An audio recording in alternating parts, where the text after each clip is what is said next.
Hi, I'm Danny Ecker with your Chicago Business Today midday report. United Continental may be moving out of its namesake building on Wacker Drive and into a massive new operations center in the Willis Tower.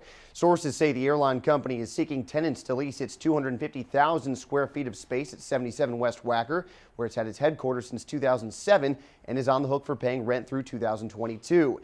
United got millions of dollars in subsidies from the city and state to move in 5 years ago, but it's unclear how a move would affect that financial help. It would bring United Continental's offices under one Chicago roof and expand its presence in the Willis Tower to about 850,000 square feet. That's nearly a quarter of the building. It could be a strategic move by CEO Jeffrey Smizik as he looks to create a single culture from the merged United and Continental corporate environments. The state of Illinois is looking to strike while the iron's hot on the bond market. After pulling in $800 million in January, it's planning to sell another $500 million in tax-exempt bonds this month, which will be used to repair schools and fund infrastructure improvements. It's a time of high demand in the municipal bond market, with interest rates continuing to hover at historic lows.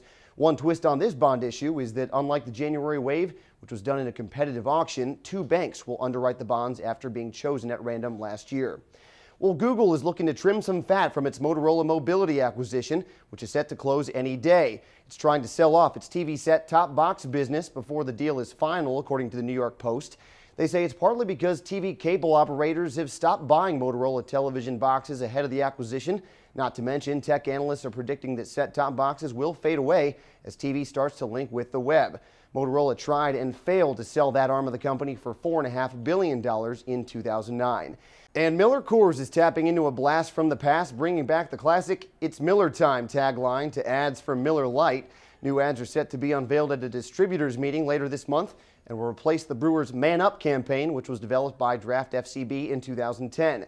It's aimed at breaking Miller Lite out of a slump as both shipments of the beer and market share dropped last year, according to Beer Marketers Insights.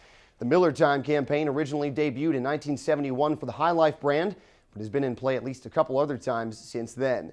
And that's what's happening in Chicago Business Today. Follow @Crain Chicago on Twitter for breaking news throughout the day. Thanks for watching. We'll see you tomorrow.